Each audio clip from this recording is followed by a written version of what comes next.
आदरणीय अध्यक्ष महोदय, हम सब के लिए और सभी देशवासियों के लिए इतना ही नहीं, विश्व के लोकतंत्र प्रेमी नागरिकों के लिए भी हमारे लिए ये बहुत ही गौरव का पल है। बड़े गर्व के साथ लोकतंत्र के उत्सव को मनाने का ये अवसर है।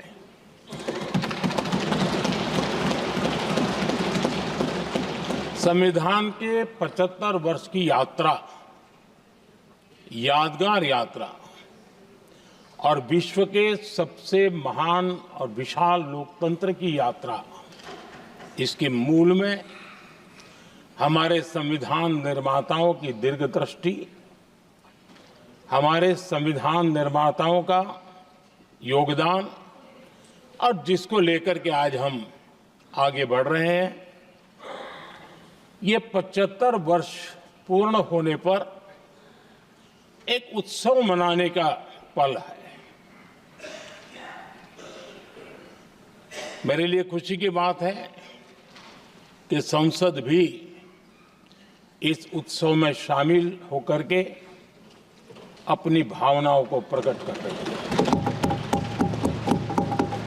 मैं सभी माननीय सांसदों का आभार व्यक्त करता हूं कि जिन्होंने इस उत्सव के अंदर हिस्सा लिया।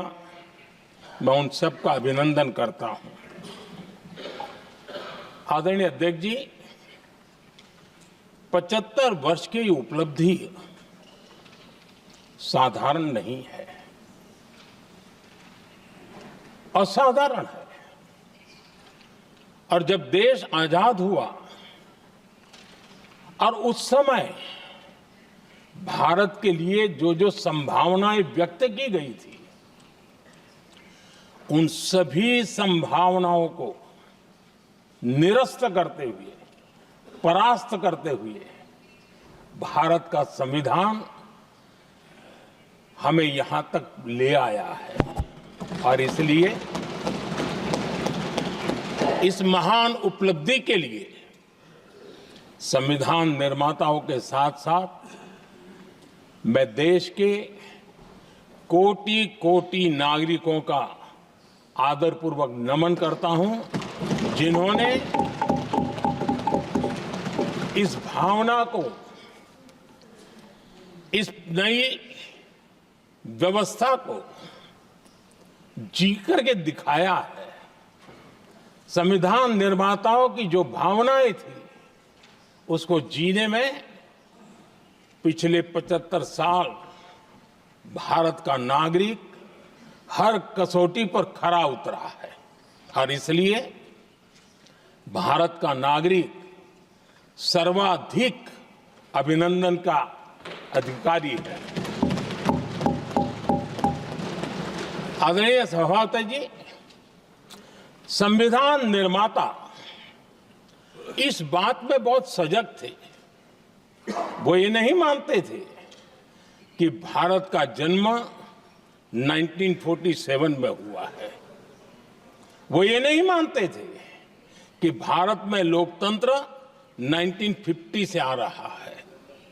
वे मानते थे यहां की महान परंपरा को, महान संस्कृति को, महान विरासत को, हजारों साल की उस यात्रा को, उसके प्रति वो सजग थे। उनको इस बात का पूरा भान था। आदरणीय सभापति जी, भारत का लोकतंत्र, भारत का गणतांत्रिक अतीत बहुत ही समृद्ध रहा है, विश्व के लिए प्रेरक रहा है। और तभी तो भारत आज मदर ऑफ डेमोक्रेसी के रूप में जाना जाता है। हम सिर्फ विशाल लोकतंत्र है इतना नहीं, हम लोकतंत्र की जननी है। आदरणीय सभापति जी, मैं जब ये कह रहा हूं तो मैं 3 महापुरुषों के कोट इस सदन के सामने प्रस्तुत करना चाहता हूं। राजर्षि पुरुषोत्तम दास टंडन जी, मैं संविधान सभा के अंदर हुई चर्चा का उल्लेख कर रहा हूं।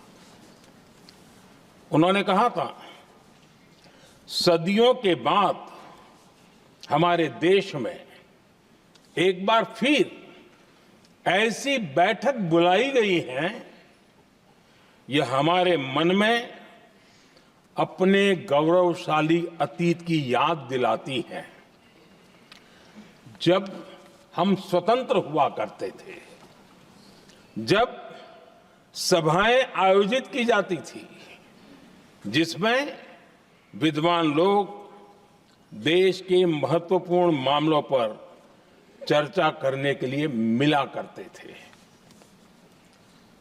दूसरा कोट मैं पढ़ रहा हूं डॉक्टर राधाकृष्णन जी का। वे भी इस संविधान सभा के सदस्य थे। उन्होंने कहा था, इस महान राष्ट्र के लिए गणतांत्रिक व्यवस्था नई नहीं है। हमारे यहां ये इतिहास के शुरुआत से ही है।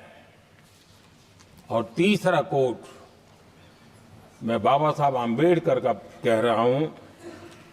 बाबा साहब आम्बेडकर जी ने कहा था, ऐसा नहीं है कि भारत को पता नहीं था कि लोकतंत्र क्या होता है।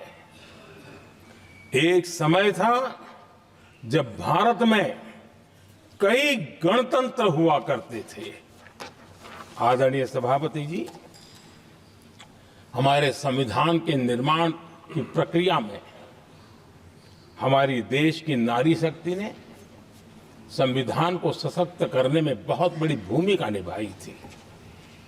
संविधान सभा में 15 माननीय महिला सदस्य थी और सक्रिय सदस्य थी। मौलिक चिंतन के आधार पर उन्होंने संविधान सभा की डिबेट को समृद्ध किया था। और वे सभी बहनें अलग अलग बैकग्राउंड थी, अलग अलग क्षेत्र की थी।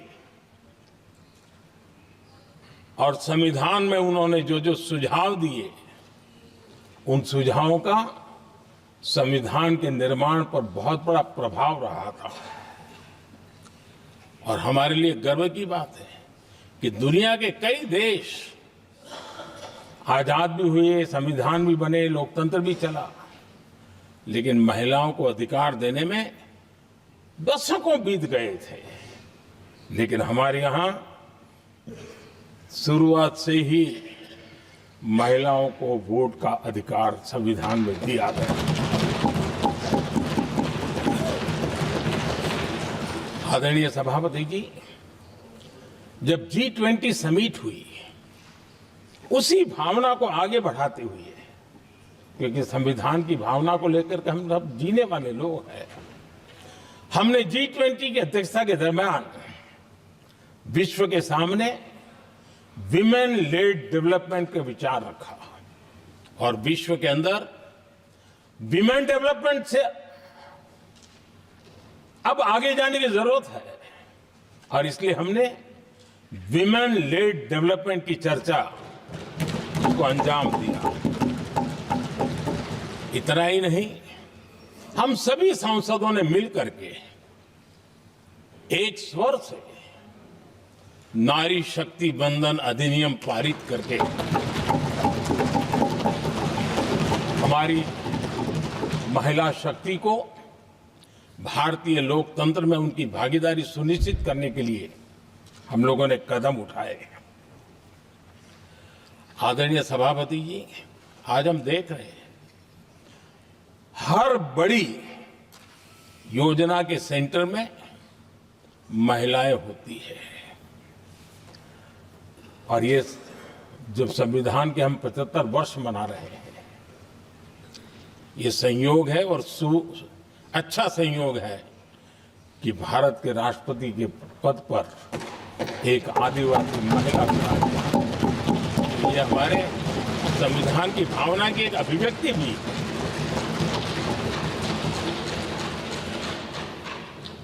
आदरणीय सभापति जी, इस सदन में भी लगातार हमारे महिला सांसदों की संख्या बढ़ रही है, उनका योगदान भी बढ़ रहा है। मंत्रिपरिषद में भी उनका योगदान बढ़ रहा है। आज सामाजिक क्षेत्र हो, राजनीतिक क्षेत्र हो, शिक्षा का क्षेत्र हो, खेलकूद का क्षेत्र हो, क्रिएटिव वर्ल्ड की दुनिया हो, जीवन के हर क्षेत्र में महिलाओं का योगदान, महिलाओं का प्रतिनिधित्व देश के लिए गौरव दिलाने वाला रहा है। विज्ञान के क्षेत्र में, खास करके स्पेस टेक्नोलॉजी में उनके योगदान की सराहना हर हिंदुस्तानी बड़े गर्व के साथ कर रहा है। और इन सब की सबसे बड़ी प्रेरणा हमारा संविधान है। आदरणीय सभापति जी,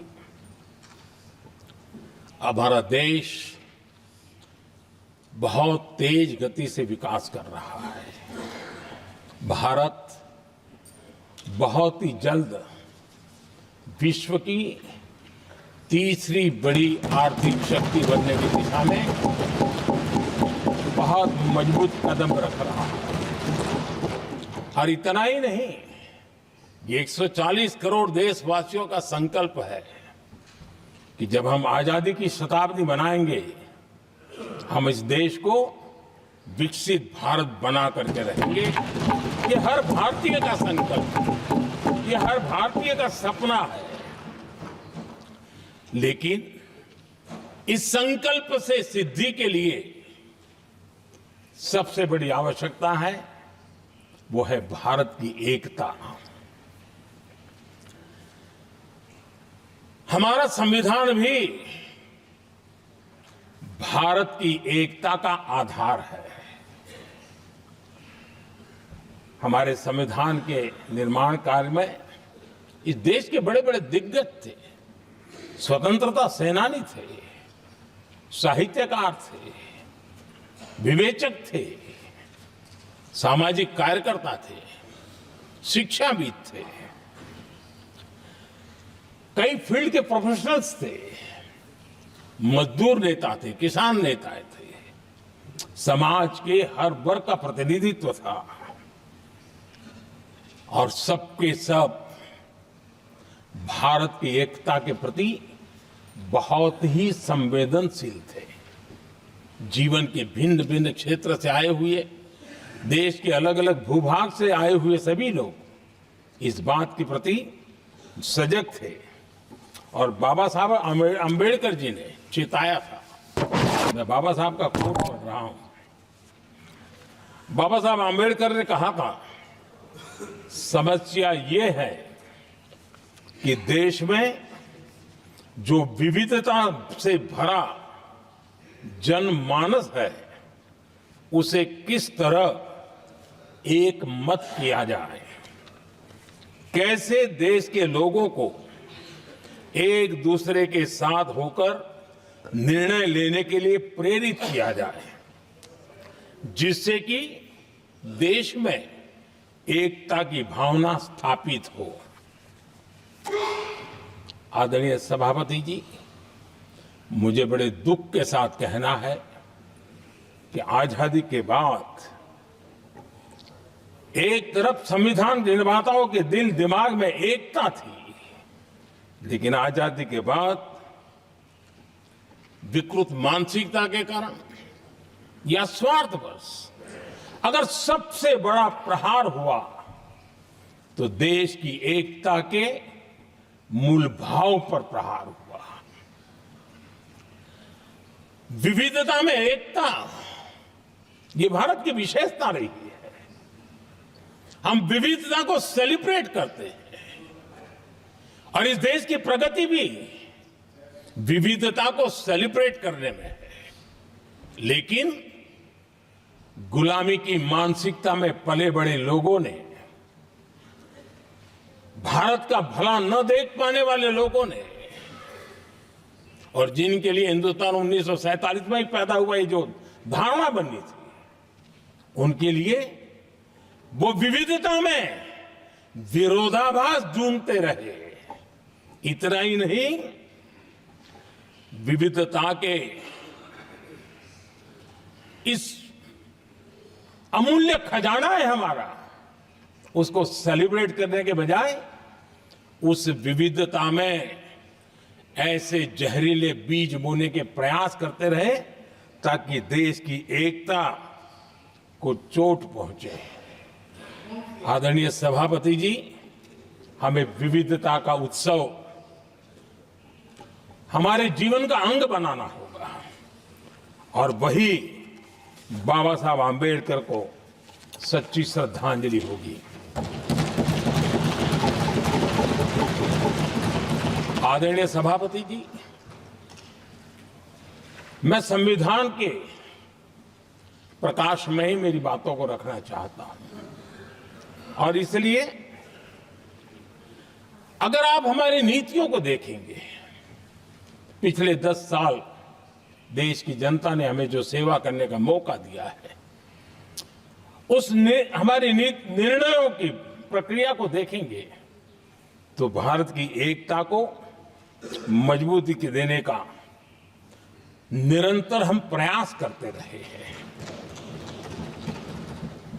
आर्टिकल 370 देश की एकता में रुकावट बना पड़ा था, दीवार बना पड़ा था।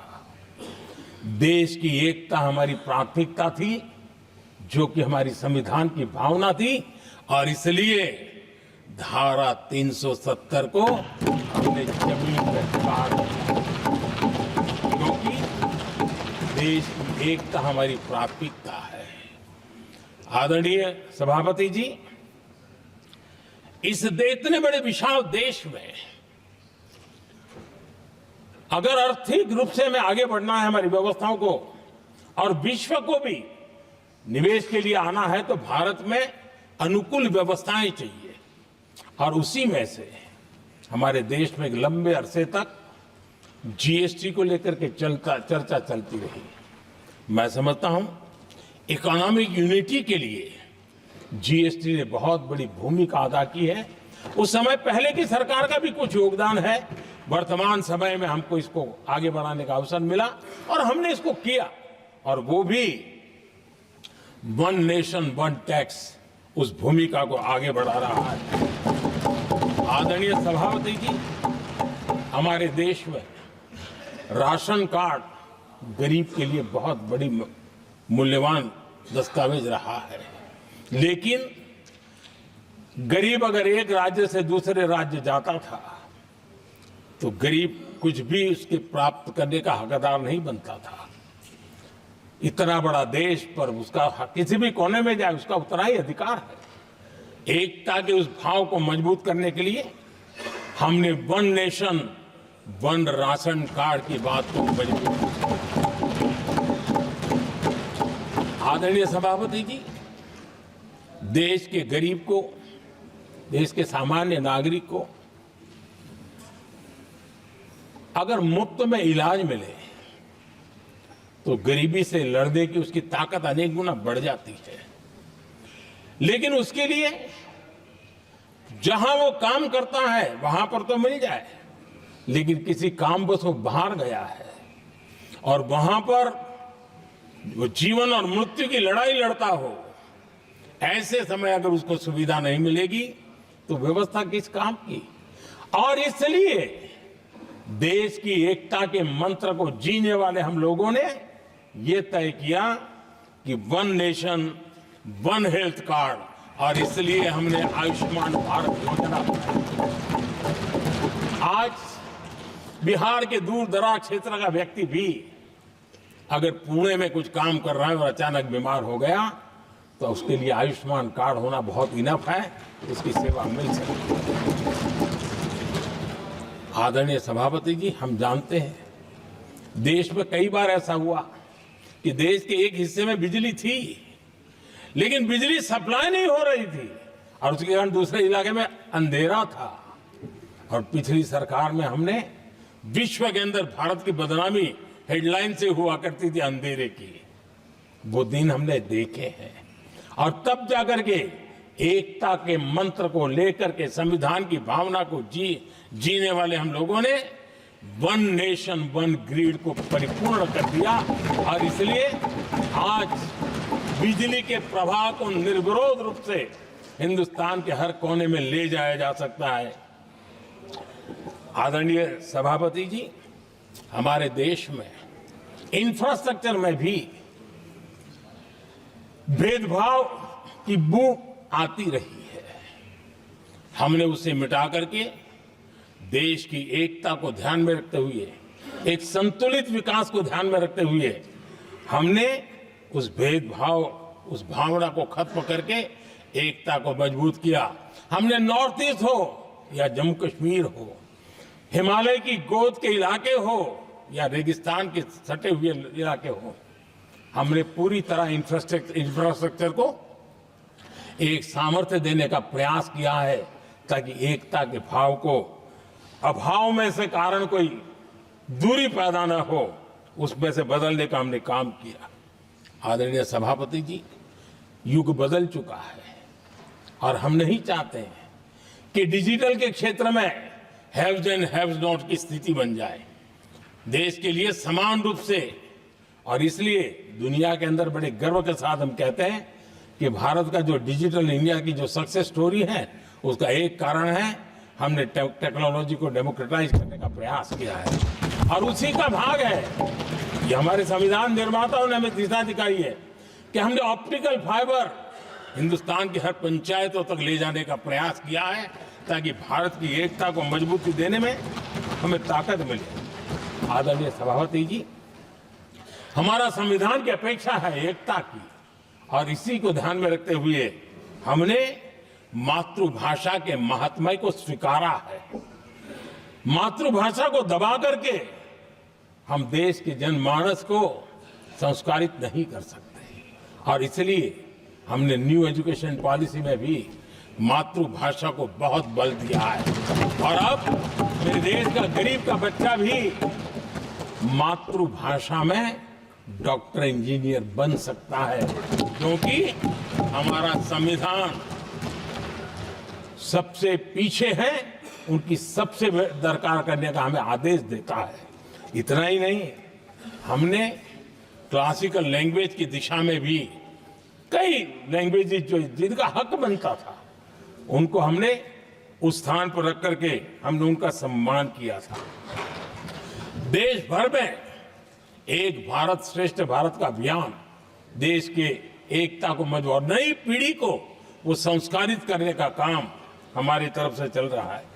आदरणीय सभापति जी, काशी तमिल संगमम और तेलुगु काशी संगमम ये आज एक बहुत बड़ा इंस्टीट्यूशनलाइज हुआ है और समाज के निकटता को मजबूती देने का एक सांस्कृतिक प्रयास भी हमारा चलता रहा है क्योंकि उसका कारण यही है कि संविधान की मूल धारा में भारत की एकता का महात्म्य स्वीकार किया गया है और उसको हमें बल देना चाहिए।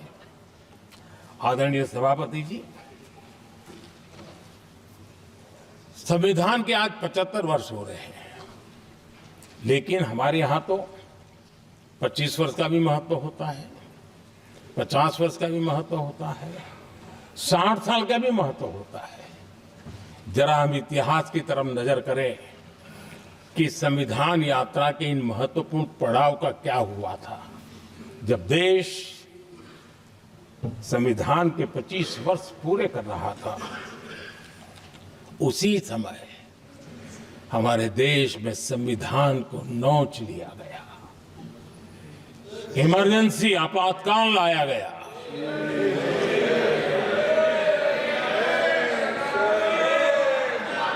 संवैधानिक व्यवस्थाओं को समाप्त कर दिया गया, देश को जेल खाना बना दिया गया, नागरिकों के अधिकारों को लूट लिया गया, प्रेस की स्वतंत्रता को ताले लगा दिए गए और कांग्रेस के माथे पर ये जो पाप है ना, वो कभी भी धुलने वाला नहीं है, कभी भी धुलने वाला। यह सिर्फ हिंदुस्तान, दुनिया में जब जब लोकतंत्र की चर्चा होगी, कांग्रेस के माथे का ये पाप कभी धुलने वाला नहीं है। क्योंकि लोकतंत्र का गला घोंट दिया गया था। भारत के संविधान निर्माताओं की तपस्या को मिट्टी में मिलाने की कोशिश की गई थी। आदरणीय सभापति जी, जब 50 साल हुए तब क्या भुला दिया गया था? जी नहीं। अटल बिहारी वाजपेयी जी की सरकार थी और 26 नवंबर को 2000 देश भर में संविधान का 50वां वर्ष मनाया गया था। अटल बिहारी वाजपेयी जी ने प्रधानमंत्री के नाते राष्ट्र को एक विशेष संदेश दिया था। एकता, जनभागीदारी, साझेदारी, उसके महत्व पर बल देते हुए उन्होंने संविधान की भावना को जीने का प्रयास किया था। जनता को जगाने का भी प्रयास किया था। और अध्यक्ष जी, जब देश संविधान का 50 वर्ष मना रहा था और जब 50 वर्ष की पूर्णाहुति हुई तो ये मेरा भी सौभाग्य था कि मुझे भी संविधान की प्रक्रिया से मुख्यमंत्री बनने का अवसर मिल गया। और मैं जब मुख्यमंत्री था उसी कार्यकाल में संविधान के 60 साल हुए और तब मैंने तय किया था मुख्यमंत्री के नाते कि हम गुजरात में संविधान के 60 साल मनाएंगे। और इतिहास में पहली बार ऐसा हुआ है जब संविधान के ग्रंथ को हाथी पर बनाई हुई अंबाड़ी में रखा गया उस विशेष व्यवस्था में रखा गया। हाथी पर संविधान की यात्रा निकल, संविधान गौरव यात्रा निकाली गई और राज्य का मुख्यमंत्री उस संविधान के नीचे हाथी के बगल में पैदल चल रहा था और देश को संविधान का महत्व समझाने का सांकेतिक प्रयास कर रहा था। ये सौभाग्य भी मुझे प्राप्त हुआ था क्योंकि हमारे लिए संविधान का महत्व क्या है। और आज 75 साल हुए हमें अवसर मिला और मुझे याद है जब मैंने लोकसभा के पुराने सदन के अंदर जब 26 नवंबर को संविधान दिवस मनाने की बात कही थी तब एक वरिष्ठ नेता ने सामने से आवाज उठाई थी कि 26 जनवरी तो है, 26 नवंबर की क्या जरूरत है। क्या भावना घर कर गई थी। ये बहुत पुरानी बात नहीं है, इसी सदन में मेरे सामने हुआ था।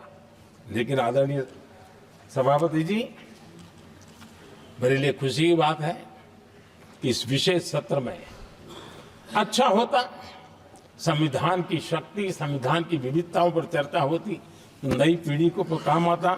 लेकिन हर एक की अपनी अपनी मजबूरियां होती है, हर कोई अपना दुख किसी न किसी रूप में प्रकट करता रहता है। कईयों ने अपनी विफलताओं का दुख प्रकट किया है।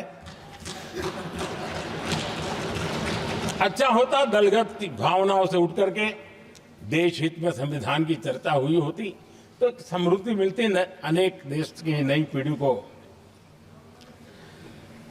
आदरणीय सभापति जी, मैं तो संविधान के प्रति विशेष आदर का भाव व्यक्त करना चाहूंगा कि संविधान की भावना थी कि मेरे जैसे अनेक लोग जो यहां पहुंच नहीं पाते, ये संविधान था जिसके कारण हम पहुंच पाए। क्योंकि हमारा कोई बैकग्राउंड नहीं था, हम यहां तक कैसे आते। ये संविधान का सामर्थ्य था, जनता जनार्दन के आशीर्वाद थे। इतना बड़ा दायित्व और मेरे जैसे बहुत लोग यहाँ भी जिनका ऐसा कोई बैकग्राउंड नहीं है, यही एक सामान्य परिवार से आए हैं और आज संविधान ने हमें यहाँ तक पहुँचाया है। और ये भी कितना बड़ा सौभाग्य है कि हमें देश ने इतना स्नेह दिया, एक बार नहीं, दो बार नहीं, 3 बार। ये हमारे संविधान के बिना संभव नहीं था। आदरणीय सभापति जी,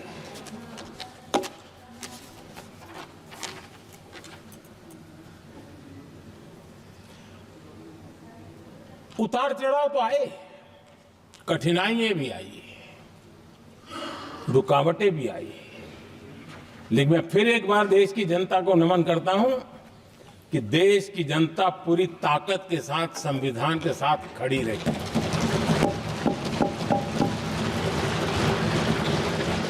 आदरणीय सभापति जी, मैं आज यहां किसी की व्यक्तिगत आलोचना करना नहीं चाहता हूं, लेकिन तथ्यों को देश के सामने रखना जरूरी है और इसलिए मैं तथ्यों को रखना चाहता हूं। कांग्रेस के एक परिवार ने संविधान को चोट पहुंचाने में कोई कोर कसर नहीं छोड़ी है।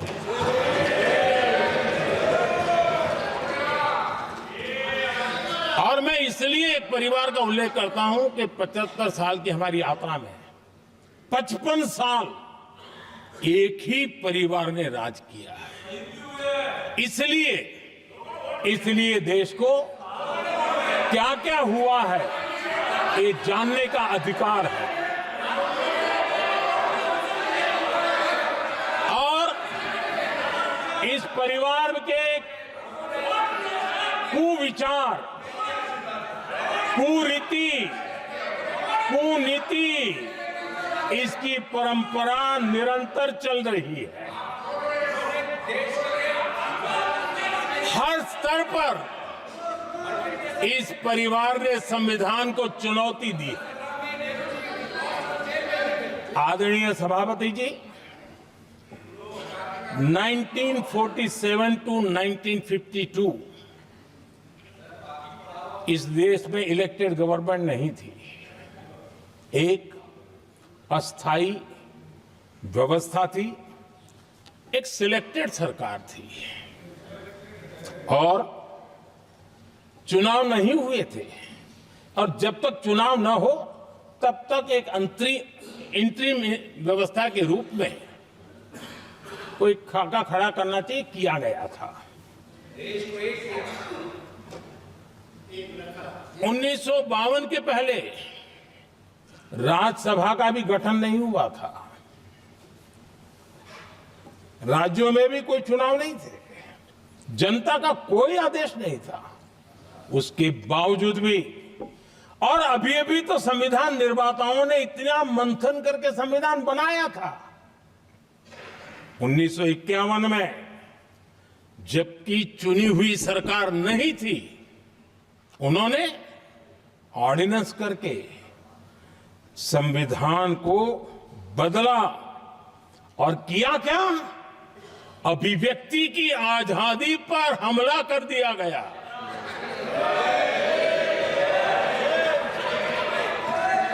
और ये संविधान निर्माताओं का भी अपमान था, क्योंकि ऐसी बातें कोई संविधान सभा में नहीं आई होगी, ऐसा नहीं है, लेकिन वहां उनकी चली नहीं। तो बाद में जैसे ही मौका मिला, उन्होंने अभिव्यक्ति की आजादी को उस पर उन्होंने हथौड़ा मार दिया। और ये संविधान निर्माताओं का घोर अपमान है। अपने मन की चीजें जो संविधान सभा के अंदर नहीं करवा पाए, वो उन्होंने पिछले दरवाजे से किया, और वो भी चुनी हुई सरकार के वो प्रधानमंत्री नहीं थे, उन्होंने पाप किया था। इतना ही नहीं, आदरणीय सभापति जी, उसी दौरान उस समय के प्रधानमंत्री पंडित नेहरू जी ने मुख्यमंत्रियों को एक चिट्ठी लिखी थी। उस चिट्ठी में उन्होंने लिखा था, नेहरू जी लिखते हैं, अगर संविधान हमारे, आगे नेहरू जी लिखते हैं,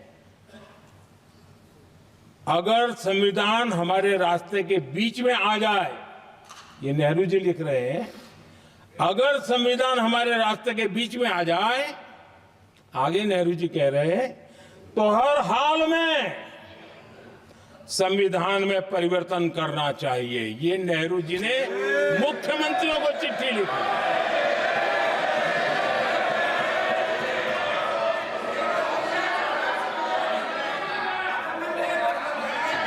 और आदरणीय सभापति जी, ये भी देखिए 1951 में ये पाप किया गया, लेकिन देश चुप नहीं था। उस समय राष्ट्रपति डॉक्टर राजेंद्र प्रसाद जी ने चेताया ये गलत हो रहा है। उस समय स्पीकर पद पर बैठे हुए हमारे स्पीकर महोदय ने भी पंडित जी को कहा गलत कर रहे हो। इतना ही नहीं, आचार्य कृपलानी जी, जयप्रकाश नारायण जैसे महान कांग्रेसी लोगों ने भी पंडित नेहरू ने कहा कि ये रोको, लेकिन पंडित जी का अपना संविधान चलता था और इसलिए उन्होंने इतने वरिष्ठ महानुभावों की सलाह मानी नहीं और उसे भी उन्होंने दरकिनार कर दिया। और आदरणीय सभापति जी, ये संविधान संशोधन करने का ऐसा खून कांग्रेस के मुंह लग गया कि समय समय पर वो संविधान का शिकार करती रही। ये खून मुंह पे लग गया। इतना ही नहीं, संविधान के स्पिरिट को लहू लहान करती रही। आदरणीय सभापति जी, करीब 6 दशक में 75 बार संविधान बदला गया। आदरणीय सभापति जी, जो बीज देश के पहले प्रधानमंत्री जी ने बोया था, उस बीज को खाद पानी देने का काम एक और प्रधानमंत्री ने किया। उनका नाम था श्रीमती इंदिरा गांधी।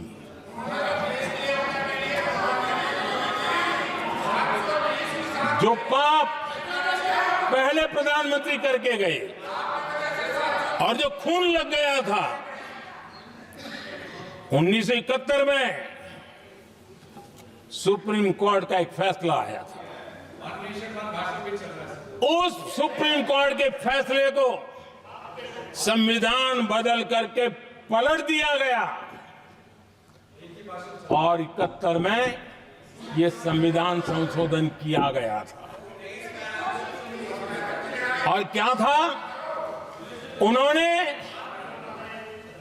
हमारे देश की अदालत के पंख काट दिए थे और यहां पर तो किया था कि संसद संविधान के किसी भी आर्टिकल में जो मर्जी पड़े वो कर सकती है और अदालत उसकी तरफ देख भी नहीं सकती है। अदालत के सारे अधिकारों को छीन लिया गया था। ये पाप 1971 में उस समय की प्रधानमंत्री श्रीमती इंदिरा गांधी ने किया था।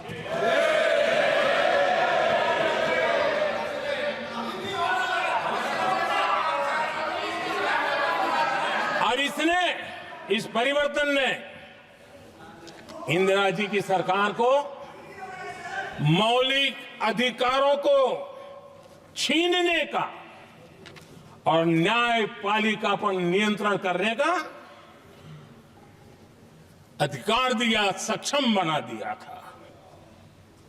आदरणीय सभापति जी, खून मुंह पे लग गया था, कोई रोकने वाला था नहीं। और इसलिए जब इंदिरा जी के चुनाव को गैर रीति के कारण, असंवैधानिक तरीके से चुनाव लड़ने के कारण अदालत ने उनके चुनाव को खारिज कर दिया और उनको एमपी पद छोड़ने की नौबत आई तो उन्होंने गुस्से में आकर के देश पर इमरजेंसी थोप दी, आपातकाल लगा दिया अपनी कुर्सी बचाने के लिए। और उसके बाद इतना ही नहीं, उन्होंने इमरजेंसी तो लगाई, संविधान का दुरुपयोग तो किया ही किया, भारत के लोकतंत्र का गला तो घोंट ही दिया। लेकिन 1975 में 39वां संशोधन किया और उसमें उन्होंने क्या किया, राष्ट्रपति, उपराष्ट्रपति, प्रधानमंत्री, अध्यक्ष, इनके चुनाव के खिलाफ कोई कोर्ट में जा ही नहीं सकता है, ऐसा उन्होंने, और वो भी रिट्रोस्पेक्टिव किया, आगे के लिए नहीं, पीछे का भी, अपने पापों का भी उन्होंने। और आदरणीय सभापति जी, मैं संविधान की बात कर रहा हूं, मैं संविधान के आगे पीछे कुछ नहीं बोल रहा हूं।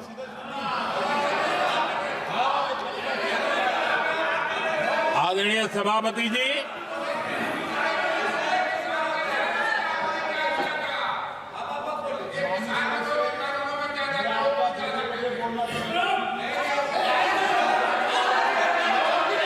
आदरणीय सभापति जी, इमरजेंसी में लोगों के अधिकार छीन लिए गए, देश के हजारों लोगों को जेलों में ठूंस दिया गया, न्यायपालिका का गला घोंट दिया गया, अखबारों की स्वतंत्रता पर ताले लगा दिए गए। इतना ही नहीं, कमिटेड जुडिशरी, इस विचार को उन्होंने पूरी ताकत दी। और इतना ही नहीं, जिस जस्टिस एच.आर. खन्ना ने उनके चुनाव में उनको खिलाफ जो जजमेंट दिया था, वो इतना गुस्सा भरा था कि जब जस्टिस एच.आर. खन्ना, जो सीनियरिटी के आधार पर सुप्रीम कोर्ट के चीफ जस्टिस बनने थे, जिन्होंने संविधान के सम्मान करते हुए उस स्पिरिट से इंदिरा जी को सजा दी थी, उन्होंने मुख्य न्यायाधीश नहीं बनने दिया। ये संविधान और लोकतांत्रिक प्रक्रिया रही।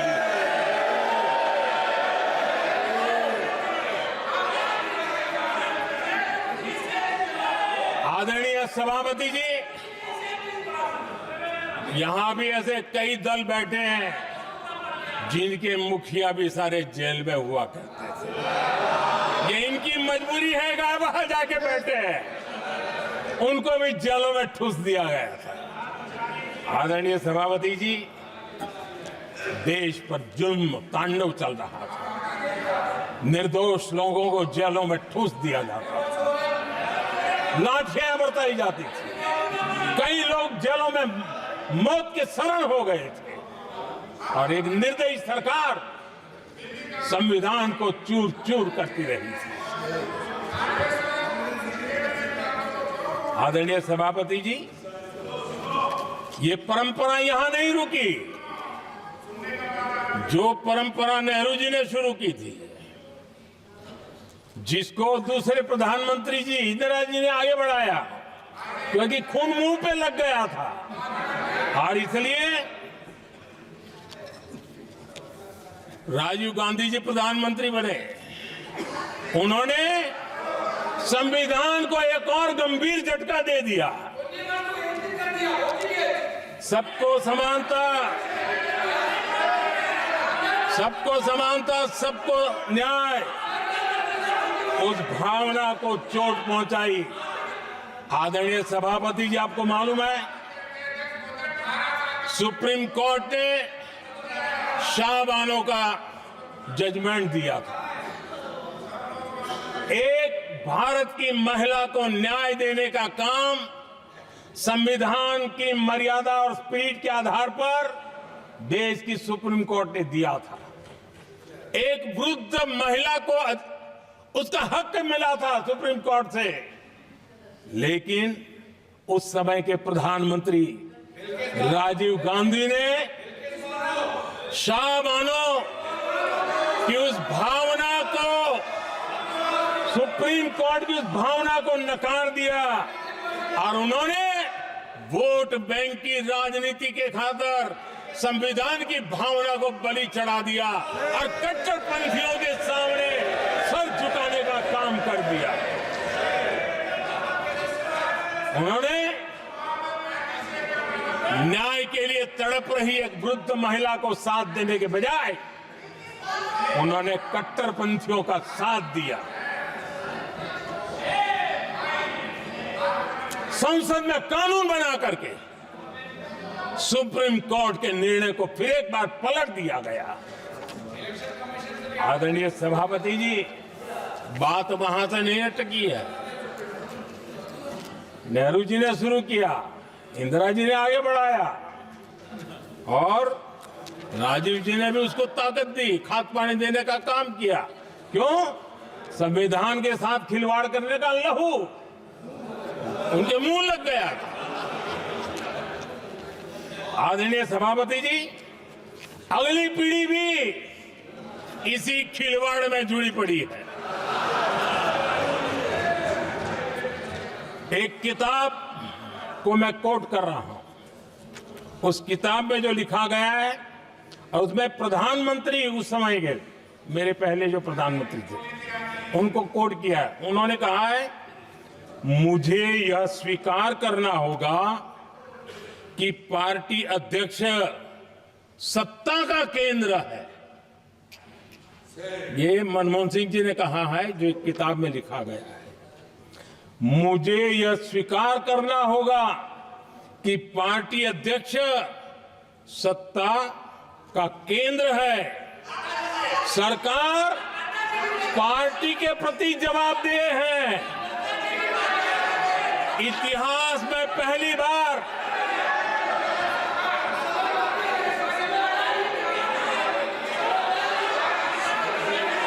आदरणीय सभापति जी, नहीं, आप सदन इतिहास तरीके से में पहली बार ये तरीका बिल्कुल ठीक नहीं है। सदन के नेता बोल रहे हैं, आपको मर्यादा रखनी चाहिए। ऐसे सदन नहीं चलेगा इस तरीके से, गलत तरीका आपका ये। माननीय प्रधानमंत्री जी, आदरणीय सभापति जी, इतिहास में पहली बार संविधान को ऐसी गहरी चोट पहुंचा दी गई। संविधान निर्माताओं ने चुनी हुई सरकार और चुने हुए प्रधानमंत्री की कल्पना तक ही हमारा संविधान था, लेकिन इन्होंने तो प्रधानमंत्री के ऊपर एक गैर संवैधानिक और जिसने कोई शपथ भी नहीं लिया था, नेशनल एडवाइजरी काउंसिल पीएमओ के भी ऊपर बैठा दिया। पीएमओ के ऊपर अघोषित दर्जा दे दिया गया।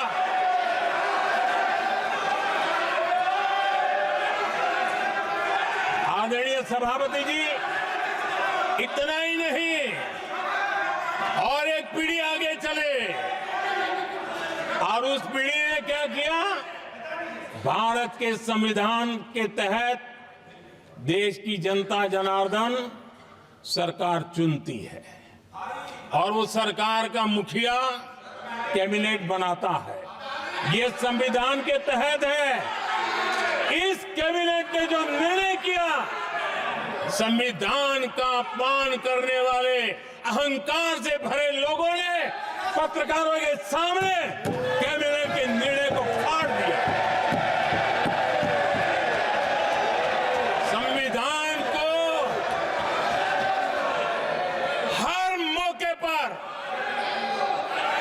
संविधान के साथ खिलवाड़ करना, संविधान को न मानना, ये जिनकी आदत हो गई थी। और दुर्भाग्य देखिए, एक अहंकारी व्यक्ति कैबिनेट के निर्णय को फाड़ दे और कैबिनेट अपना फैसला बदल दे। ये कौन अच्छी व्यवस्था है। आदरणीय सभापति जी, मैं जो कुछ भी कह रहा हूं वो संविधान के साथ क्या हुआ उसी की बात कर रहा हूं। उस समय करने वाले पात्रों को लेकर किसी को परेशानी होती होगी, लेकिन बात संविधान की है। मेरे मन के और मेरे विचारों को मैं अभिव्यक्त नहीं कर रहा हूं।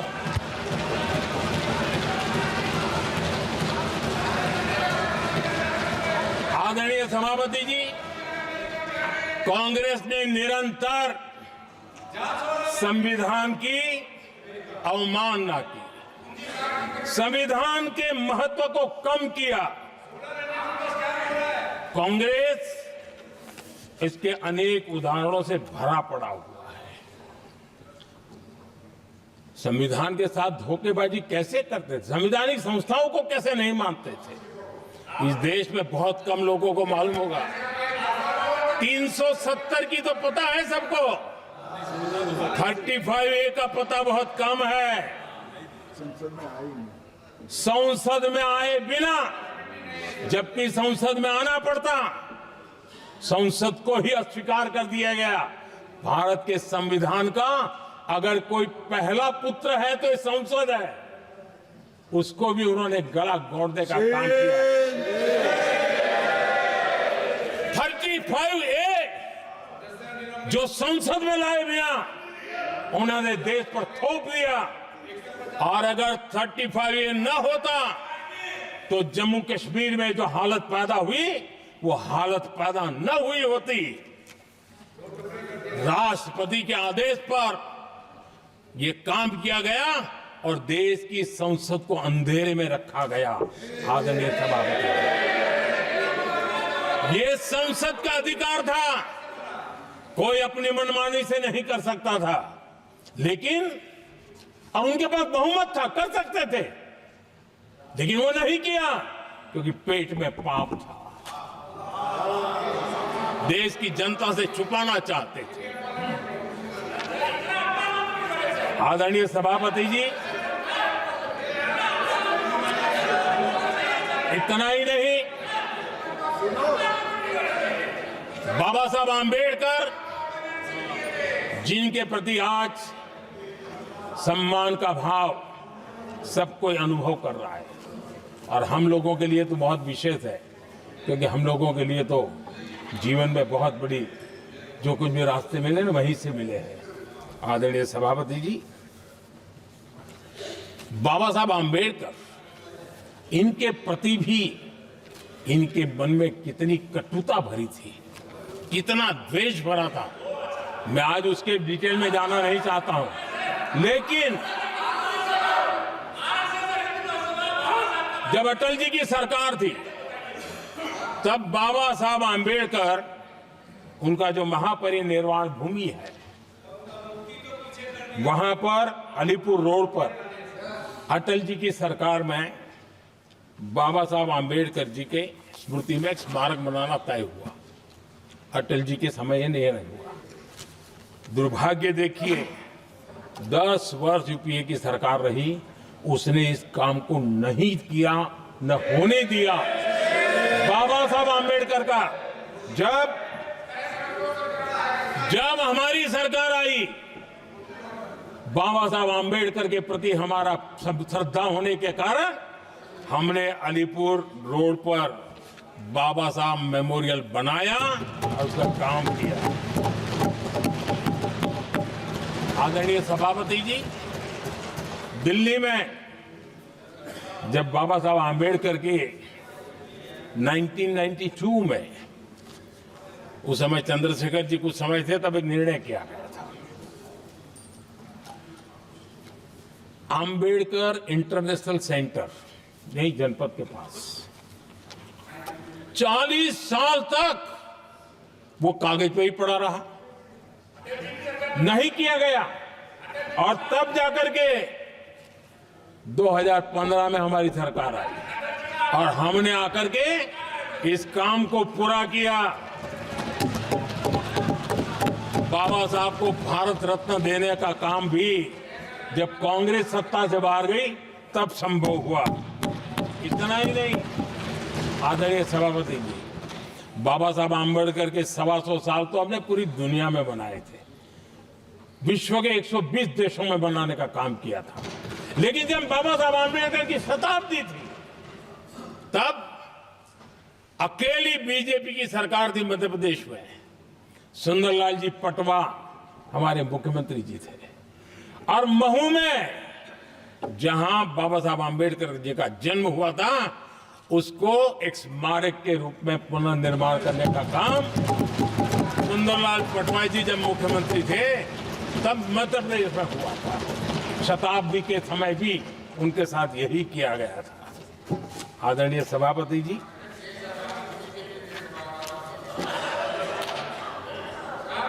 हमारे देश में बाबा साहब आम्बेडकर एक दीर्घदृष्टा थे। समाज के दबे कुचले लोगों को मुख्य धारा में लाने के लिए वो प्रतिबद्ध थे, और एक लंबे सोच के साथ भारत को अगर विकसित होना है तो भारत का कोई अंग दुर्बल नहीं रहना चाहिए, ये चिंता बाबा साहब को सताती थी।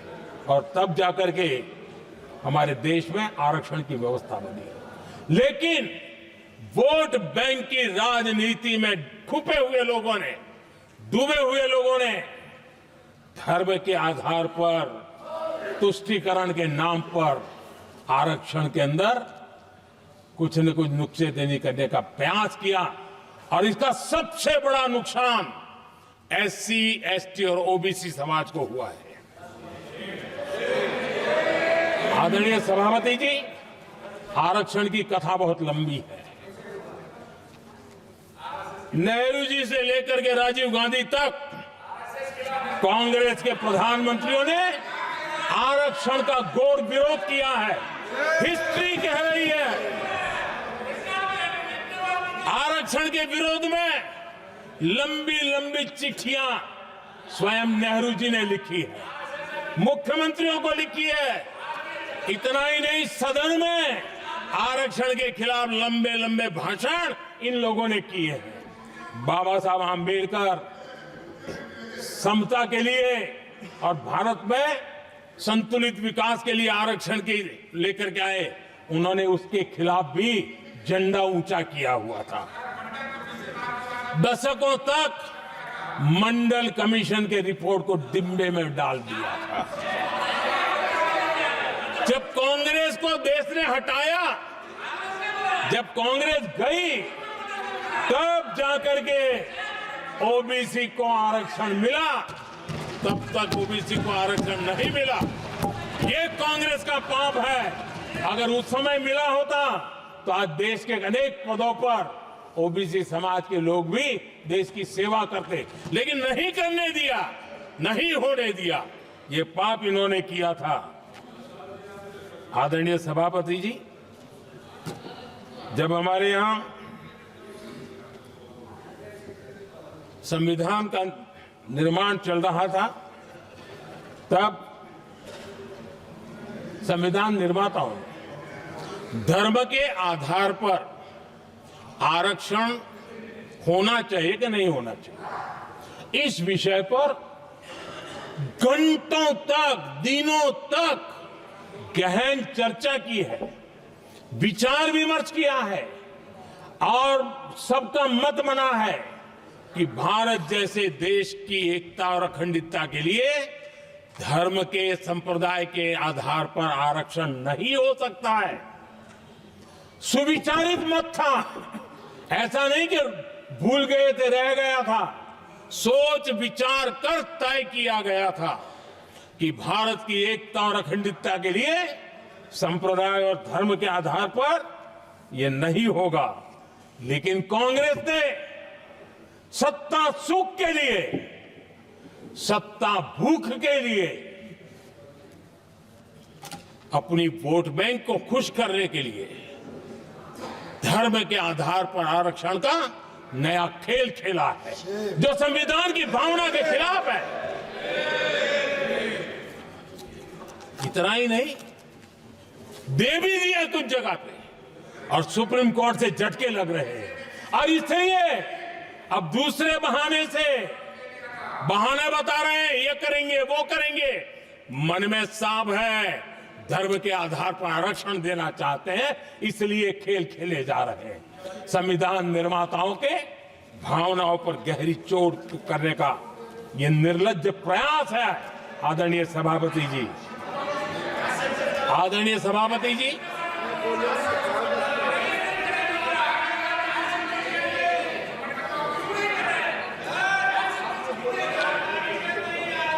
आदरणीय सभापति जी, एक गलत और विषय, ये तरीका ठीक नहीं। आपके नेता ने बोला, आपने बोला दोबारा बात मत करो। जिसकी भी मैं चर्चा करना चाहता हूं, और वो ज्वलंत विषय समान नागरिक संहिता, यूनिफॉर्म सिविल कोड। ये विषय भी संविधान सभा के ध्यान बाहर नहीं था।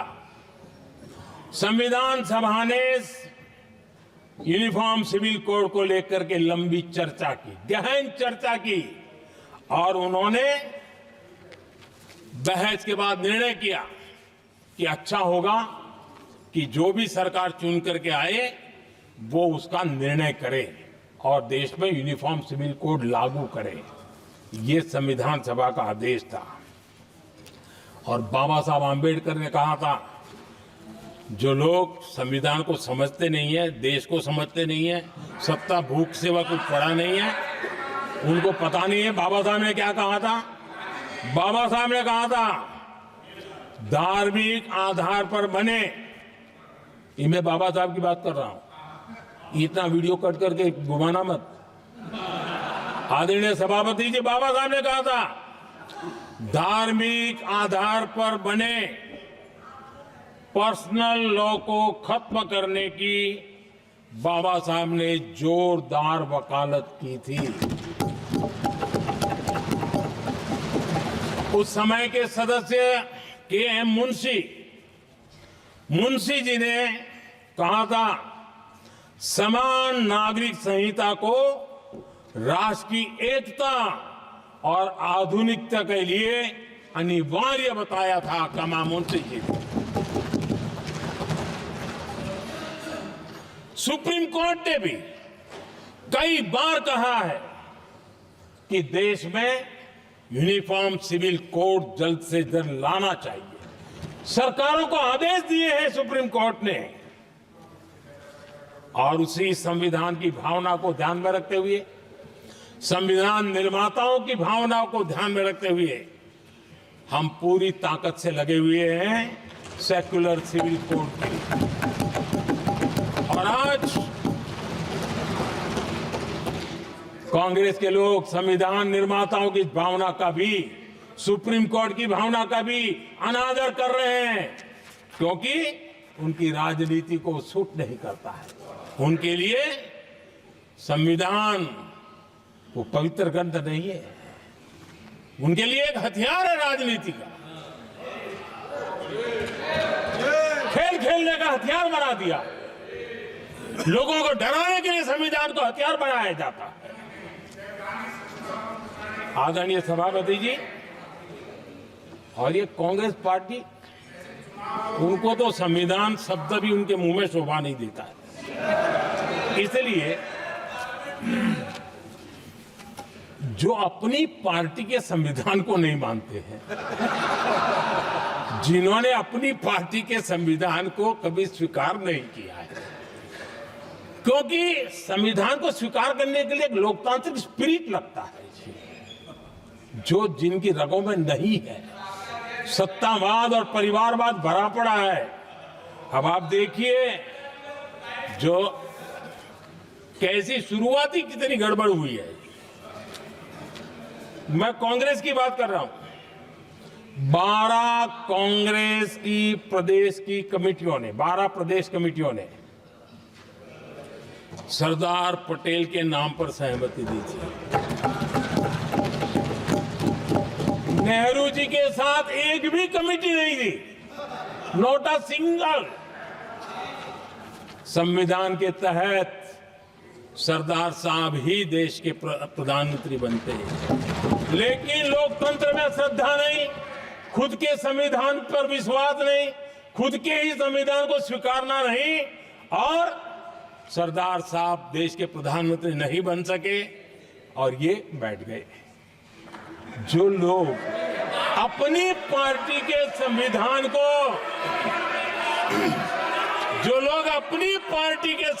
को नहीं मानते, वो कैसे देश के संविधान को स्वीकार कर सकते हैं?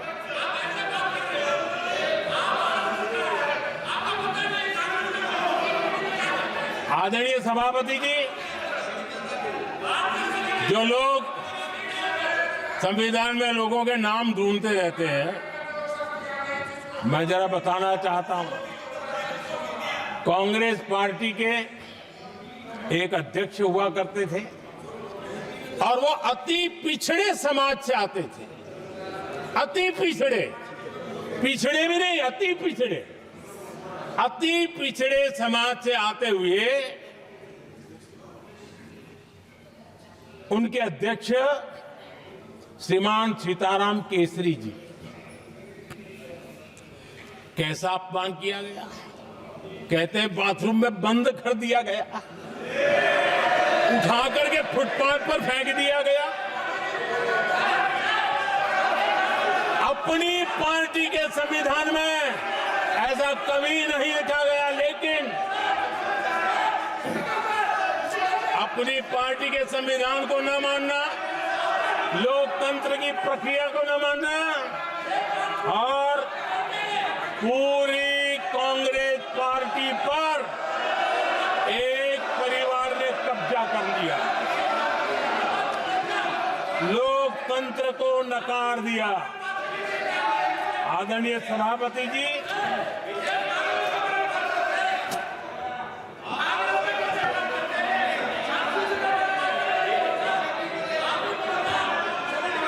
तो आपके सदस्यों ने क्या क्या बोला था ठीक नहीं है। आप जब सदन के नेता बोल रहे हैं तो सदन की मर्यादा को रखो, अच्छी परंपरा को बनाओ। संविधान के साथ खिलवाड़ करना, संविधान के स्पिरिट को तहस नहस करना, ये कांग्रेस की रगों में रहा है। हमारे लिए संविधान, उसकी पवित्रता, उसकी शुचिता हमारे लिए सर्वोपरि है और ये शब्दों में नहीं है। जब जब हमें कसौटी पर कसा गया है, हम तप करके निकले हुए लोग हैं। मैं उदाहरण देना चाहता हूं, 1996 में सबसे बड़े दल के रूप में भारतीय जनता पार्टी जीत करके आई, सबसे बड़ा दल था और राष्ट्रपति जी ने संविधान की भावना तहत सबसे बड़े दल को प्रधानमंत्री के शपथ के लिए बुलाया और 13 दिन सरकार चली। अगर हमें संविधान के स्पिरिट के प्रति हमारा भावना न होती तो हम भी ये बांटो, वो बांटो, ये दे दो, वो दे दो, इसको डिप्टी पीएम बना दो, इसको ढिकना बना दो, हम भी सत्ता सुख भोग सकते थे। लेकिन अटल जी ने सौदेबाजी का रास्ता नहीं चुना, संविधान के सम्मान का रास्ता चुना और 13 दिन के बाद इस्तीफा देना स्वीकार कर दिया। ये ऊंचाई है हमारी लोकतंत्र की। इतना ही नहीं, 1998 में एनडीए की सरकार थी, सरकार चल रही थी, लेकिन कुछ लोगों को हम नहीं तो कोई नहीं, ये जो एक परिवार का खेल चला है, अटल जी की सरकार को अस्थिर करने के लिए खेल चले गए। वोट हुआ, खरीद फरोख्त तब भी हो सकती थी, बाजार में माल तब भी बिकता था, लेकिन संविधान की भावना के प्रति समर्पित अटल बिहारी वाजपेयी जी की सरकार ने एक वोट से हारना पसंद किया, इस्तीफा दिया, लेकिन असंवैधानिक कोई कृत्य नहीं किया। ये हमारा इतिहास है, ये हमारे संस्कार है, ये हमारी परंपरा है। और दूसरी तरफ अदालत ने भी जिस पर थप्पा मार दिया,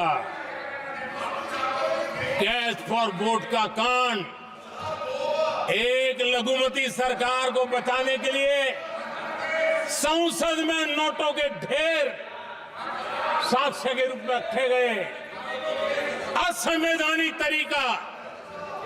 सरकार बचाने के लिए भारत के लोकतंत्र की भावना को बाजार बना दिया गया, वोट खरीदे गए। आदरणीय सभापति जी, 90 के दशक में कई सांसदों को रिश्वत देने का पाप, यह संविधान की भावना थी। क्या 140 करोड़ वासियों के मन में जो लोकतंत्र पनपा है, उस लोकतंत्र के साथ ये खिलवाड़? कांग्रेस के लिए सत्ता सुख, सत्ता की भूख, यही एकमात्र कांग्रेस का इतिहास है, कांग्रेस का वर्तमान है। आदरणीय सभापति जी, 2014 के बाद एनडीए को सेवा का मौका मिला। संविधान और लोकतंत्र को मजबूती मिली। ये पुरानी जो बीमारियों थी, उस बीमारी से मुक्ति का हमने एक अभियान चलाया। बीते 10 साल यहां से पूछा गया, हमने भी संविधान संशोधन किए। जी हां, हमने भी संविधान संशोधन किए हैं, देश की एकता के लिए, देश की अखंडता के लिए, देश के उज्जवल भविष्य के लिए और संविधान की भावना के प्रति पूर्ण समर्पण के साथ किए हैं। हमने संविधान संशोधन किया, क्यों किया? इस देश का ओबीसी समाज तीन दशक से ओबीसी कमीशन को संवैधानिक दर्जा देने के लिए मांग कर रहा है। ओबीसी के सम्मान के लिए, उसको संवैधानिक दर्जा देने के लिए हमने संविधान संशोधन किया है। हमें गर्व है ये करने का।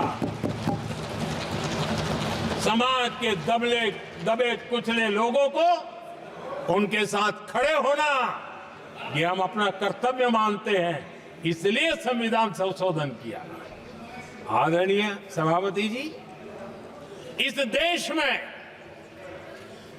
एक बहुत बड़ा वर्ग था, वो किसी भी जाति में क्यों न जन्मा हो, लेकिन गरीबी के कारण अवसरों को वो पा नहीं सकता था, आगे बढ़ नहीं सकता था, और इसलिए उसने असंतोष की ज्वाला भड़क रही थी और सबकी मांग रहती थी, कोई निर्णय नहीं करता था। हमने संविधान संशोधन किया, सामान्य जन के गरीब परिवार के 10% आरक्षण का किया, और ये पहला आरक्षण का संशोधन था। देश में कोई विरोध का स्वर नहीं उठा, हर किसी ने प्यार से उसको स्वीकार किया। संसद ने भी सहमति के साथ पारित किया, क्योंकि समाज की एकता की उसमें ताकत पड़ी थी, संविधान की भावनाओं का भाव पड़ा था, सबने सहयोग किया था, तब जाकर के हुआ था। आदरणीय सभापति जी, जी हां, हमने भी संविधान में संशोधन किए हैं, लेकिन हमने संविधान में संशोधन किया महिलाओं को शक्ति देने के लिए। संसद और विधानसभा में, और संसद का पुराना भवन गवाह है, जब देश महिलाओं को आरक्षण देने के लिए आगे बढ़ रहा था और कानून यानी बिल पेश हो रहा था, तब उन्हीं का एक साथी दल वेल में आता है, कागज छीन लेता है, फाड़ देता है और सदन स्थगित हो जाता है और 40 साल तक विषय लटका रहता है। और वो आज उनके मार्गदर्शक है, जिन्होंने देश की महिलाओं के साथ अन्याय किया, वो उनके मार्गदर्शक है।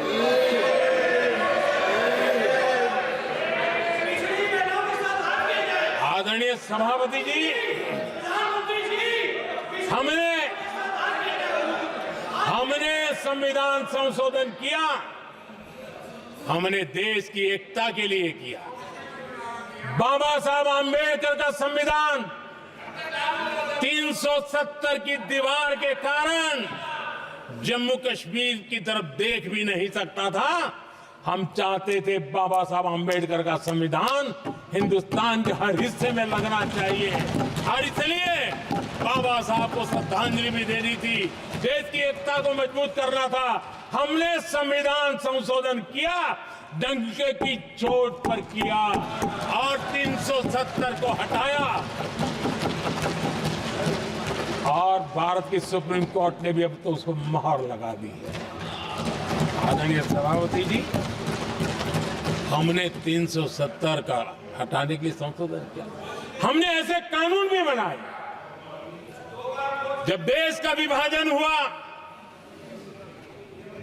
महात्मा गांधी समेत देश के वरिष्ठ नेताओं ने सार्वजनिक रूप से कहा था कि पड़ोस के जो हमारे देश हैं, जहां जो माइनॉरिटीज है, वो जब भी संकट में आएगी तो उनकी चिंता ये देश करेगा।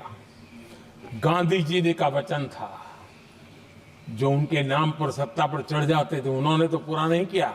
हमने सीएए ला करके उसको पूरा किया।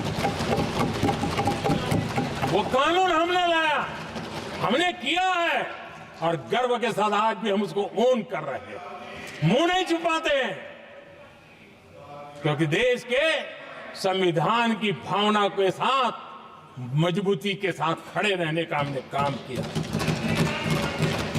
आदरणीय सभापति जी, हमने जो संविधान संशोधन किए हैं वो पुरानी गलतियों को ठीक करने के लिए किए और हमने एक उज्जवल भविष्य का रास्ता मजबूत करने के लिए किए हैं और समय बताएगा, समय की कसौटी पर हम खरे उतरेंगे, क्योंकि वो सत्ता स्वार्थ के लिए किया गया पाप नहीं है, हमने देश हित में किया हुआ पुण्य है। और इसलिए हमें जो सवाल पूछते हैं आदरणीय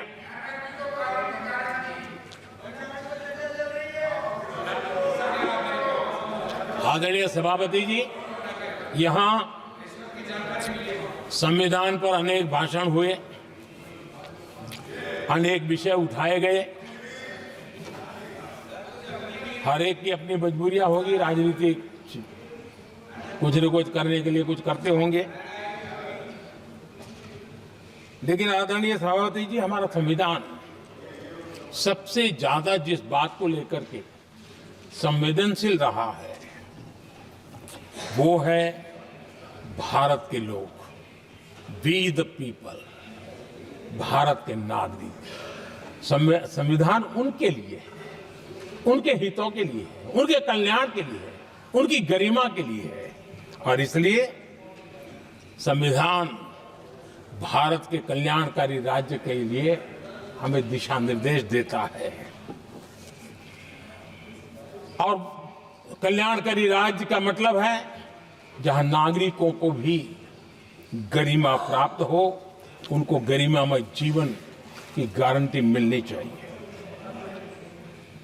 हमारे कांग्रेस के साथियों को एक शब्द बहुत प्रिय है, मैं आज उस शब्द का उपयोग करना चाहता हूं और उनका सबसे प्रिय शब्द जिसके बिना वो जी नहीं सकते, वो शब्द है जुमला। कांग्रेस के हमारे साथी उनको दिन रात जुमला, लेकिन इस देश को पता है हिंदुस्तान में अगर सबसे बड़ा जुमला कोई था और वो 4 पीढ़ी ने चलाया, वो जुमला था गरीबी हटाओ। ये ऐसा जुमला था, ये गरीबी हटाओ ऐसा जुमला था, उनकी राजनीति की रोटी तो सिकती थी लेकिन गरीब का हाल ठीक नहीं होता था। आदरणीय सभापति जी, जरा कोई मुझे कहे आजादी के इतने सालों के बाद क्या एक डिग्निटी के साथ जीने वाले परिवार को क्या उसे टॉयलेट भी उपलब्ध नहीं होना चाहिए? क्या आपको ये काम करने की फुर्सत नहीं मिली? आज देश में टॉयलेट बनाने के अभियान को, जो गरीबों के लिए एक सपना था, उसकी डिग्निटी के लिए हमने इस काम को हाथ में लिया और हमने जी जान से उसे जुटे रहे। उसका मजाक उड़ाया गया, मुझे मालूम है, लेकिन उसके बाद भी सामान्य नागरिक के जीवन का गरिमा, ये हमारे दिल और दिमाग में होने के कारण हम डिगे नहीं, हम अड़े रहे, हम आगे बढ़ते चले गए और तब जाकर के ये सपना साकार हुआ। माताएं बहनें खुले में सोच जा रही थी, या तो सूर्योदय के पहले या सूर्योदय के बाद, और आपको कभी पीड़ा नहीं हुई। और उसका कारण यह था कि आपने गरीबों को और गरीबी को टीवी में देखा है, अखबार की सुर्खियों में देखा है, आपको गरीब की जिंदगी का पता नहीं, वरना आप इसके साथ ऐसा जुल्म नहीं करते। आदरणीय सभापति जी, इस देश की 80% जनता पीने के शुद्ध पानी के लिए तरसती रही। क्या मेरा संविधान हमें रोकता था? क्या संविधान तो ये चाहता था कि सामान्य मानवीय की सुविधाओं को ध्यान दिया जाए। आदरणीय सभापति जी, ये काम भी हमने बड़े समर्पण भाव से आगे बढ़ाया है। आदरणीय सभापति जी, इस देश की करोड़ों माताएं चूल्हे में खाना पकाना और धुएं से आंखें लाल, कहते हैं कि सैकड़ों सिगरेट का धुआं खाना पकाते हैं तब धुआं शरीर में जाता है। उन माताओं बहनों की आंखें लाल होती थी, इतना नहीं, उनका शरीर स्वास्थ्य खत्म हो जाता था। उनको धुएं से मुक्ति का काम, और 2013 तक क्या चर्चा चलती थी, 9 सिलेंडर देंगे कि 6 सिलेंडर देंगे। इस देश ने देखते ही देखते हर घर तक गैस का सिलेंडर पहुंचा दिया, क्योंकि हमारे लिए हर नागरिक 70 साल के बाद जो बेसिक सुविधाएं हैं उसकी तरफ। आदरणीय सभापति जी, अगर हमारा गरीब परिवार दिन रात मेहनत करके गरीबी से बाहर निकलने के लिए कोशिश करता है, बच्चों को पढ़ाना चाहता है, लेकिन घर में एक बीमारी आ जाए तो उसका सारा प्लान बेकार हो जाता है, पूरा परिवार की सारी मेहनत पानी में चली जाती है। क्या इन गरीब परिवारों के इलाज के लिए कुछ आप सोच नहीं सकते थे? 50-60 करोड़ देशवासियों को मुफ्त इलाज मिले। संविधान की उस भावना का आदर करते हुए हमने आयुष्मान योजना को लागू किया, और आज देश के 70 साल के ऊपर के किसी भी वर्ग के क्यों न हो, उनके लिए भी हमने व्यवस्था की। आदरणीय सभापति जी, जरूरतमंदों को राशन देने की बात, और उसका भी मजाक उड़ाया जा रहा है। जब हम कहते हैं कि 25 करोड़ लोग गरीबी को परास्त करने में सफल हुए, तो फिर हमें सवाल पूछा जाता है कि आप गरीब को राशन फिर क्यों देते हो? आदरणीय सभापति जी, जो गरीबी से निकल के आया है, उसे पता होता है कि अस्पताल में भी एक पेशेंट स्वस्थ होने के बाद जब छुट्टी देते हैं ना, तो डॉक्टर भी कहता है कि आप घर जाइए, तबीयत ठीक है, ऑपरेशन अच्छा हुआ है, लेकिन महीने पर ये जरा संभालना, ये मत करना, क्योंकि पेशेंट दोबारा तकलीफ में ना आए, गरीब दोबारा गरीब न बने, इसलिए उसका हैंड होल्डिंग जरूरी है। और इसलिए हम मुफ्त राशन दे रहे हैं। उसकी मजाक मत उड़ाओ, क्योंकि हमें गरीबी से जो बाहर निकला है उसको दोबारा गरीबी में जाने नहीं देना है, और जो अभी भी गरीबी में है उसे हमें गरीबी से बाहर लाना है। आदरणीय सभापति जी, हमारे देश में गरीबों का नाम पर जो जुमले चले, उसी गरीबों के नाम पर बैंकों का राष्ट्रीयकरण किया गया गरीबों के नाम पर। लेकिन 2014 तक इस देश के 50 करोड़ नागरिक ऐसे थे जिन्होंने बैंक का दरवाजा तक नहीं देखा था। आदरणीय सभापति जी, गरीब को बैंक में प्रवेश तक नहीं था, ये पाप आपने किया। और आज 50 करोड़ गरीबों के बैंक खाते खोल करके हमने बैंक के दरवाजे गरीबों के लिए खोल दिए।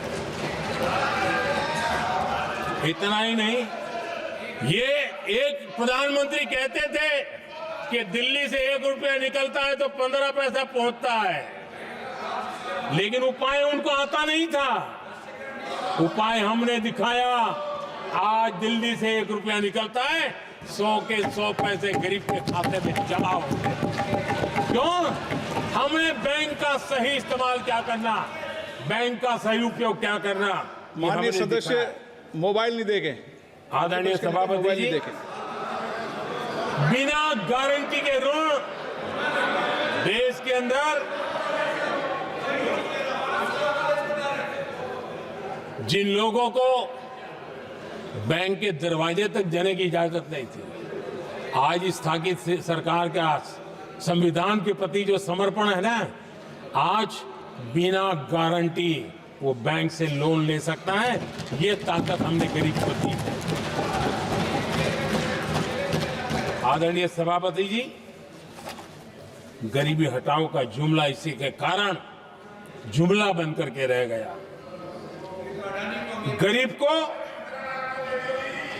इस मुश्किल से मुक्ति मिले, ये हमारा बहुत बड़ा मिशन है और ये हमारा संकल्प है, और हम इसके लिए दिन रात एक कर रहे हैं।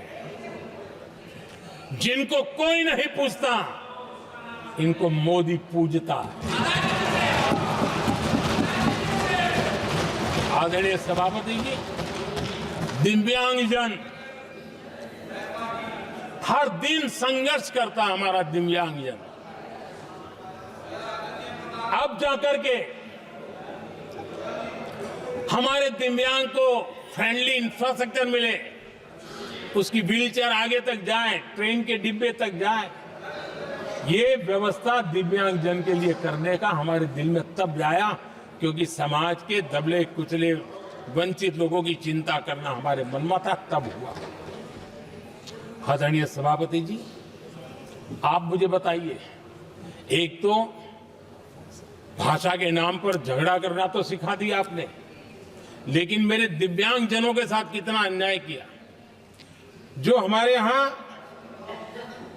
साइनेज लैंग्वेज जो है, साइन लैंग्वेज की जो व्यवस्था है, खास करके मूक बधिर के लिए, अब दुर्भाग्य ऐसा देश का कि असम में जो भाषा सिखाई जाए, उत्तर प्रदेश में दूसरी सिखाई जाए, उत्तर प्रदेश में सिखाई जाए, महाराष्ट्र में तीसरी सिखाई जाए।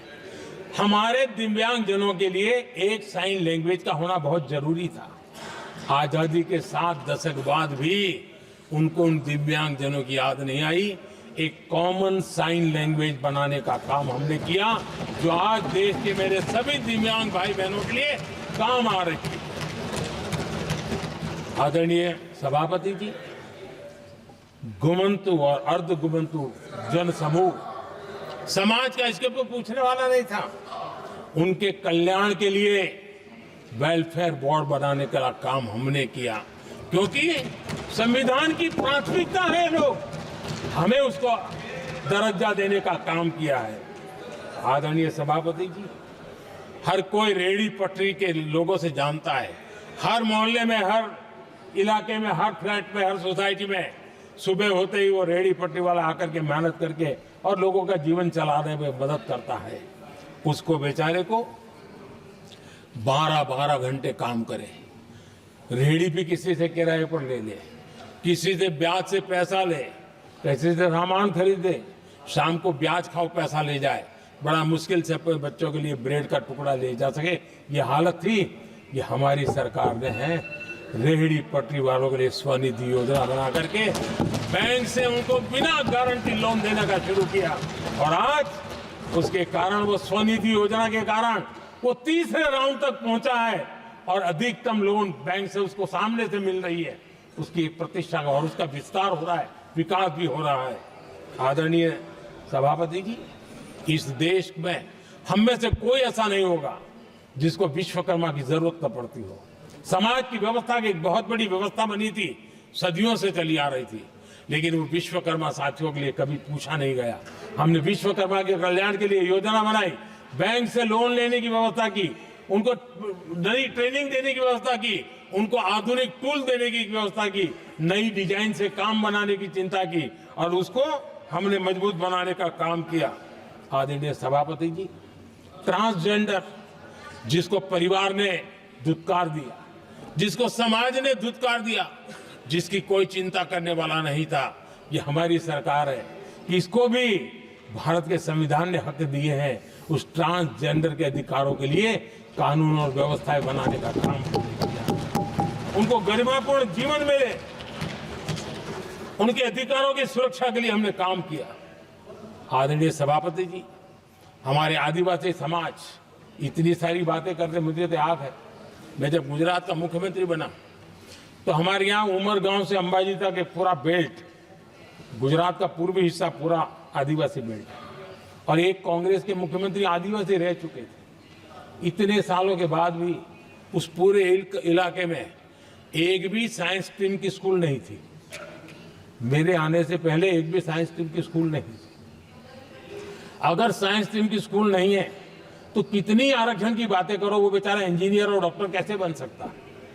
ये मैंने उस इलाके में काम किया और वहाँ साइंस स्ट्रीम की स्कूलें, अब तो वहाँ यूनिवर्सिटीज बन गई है। लेकिन यानी राजनीति की चर्चा करना, संविधान के अनुरूप काम न करना, ये जिनकी सत्ता भूख है ना, उसका हमने आदिवासी समाज में भी जो अति पिछड़े लोग हैं, और मैं राष्ट्रपति जी का आभार व्यक्त करता हूं, उन्होंने मेरा काफी मार्गदर्शन किया।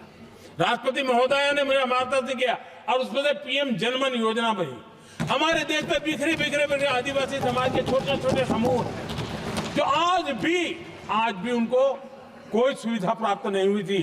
हमने ढूंढ ढूंढ करके, संख्या बहुत कम है, वोट की राजनीति में उनकी तरफ देखने वाला कोई नहीं था, लेकिन मोदी है जो आखिर को भी पूछता है। और इसलिए हमने उनके लिए पीएम जनमन योजना के द्वारा उनके विकास की। आदरणीय सभापति जी, जैसे समाजों में उनके विकास संतुलित होना चाहिए, पिछड़े से पिछड़ा व्यक्ति को भी संविधान अवसर देता है, जिम्मेवारी भी सरकार को देता है, उसी प्रकार से कोई भू-भाग भी, कोई हमारा ज्योग्राफिकल इलाका भी वो पीछे नहीं रहना चाहिए। और हमारे देश में किया क्या, 60 साल के दरमियान 100 डिस्ट्रिक्ट आइडेंटिफाई करके कह दिया कि ये तो बैकवर्ड डिस्ट्रिक्ट है, और बैकवर्ड डिस्ट्रिक्ट का ऐसा लेवल लग गया कि किसी की ट्रांसफर होती थी तो वो कहता था पनिशमेंट पोस्टिंग, तो कोई जिम्मेवार अफसर जाता ही नहीं था।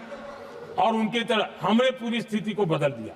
हमने एस्पिरेशनल डिस्ट्रिक्ट का एक कल्पना रखी और 40 पैरामीटर पर ऑनलाइन रेगुलर मॉनिटरिंग करते रहे, और आज एस्पिरेशनल डिस्ट्रिक्ट उस राज्य के अच्छे जिलों की बराबरी करने लग गए और कुछ तो नेशनल एवरेज की बराबरी करने लगे। भूभाग भी पीछे न रहे, कोई जिला अब इसको आगे ले गए करके हमने 500 ब्लॉक को एस्पिरेशनल ब्लॉक बना करके उनके डेवलप पर स्पेशल फोकस करने की दिशा में हम काम कर रहे हैं।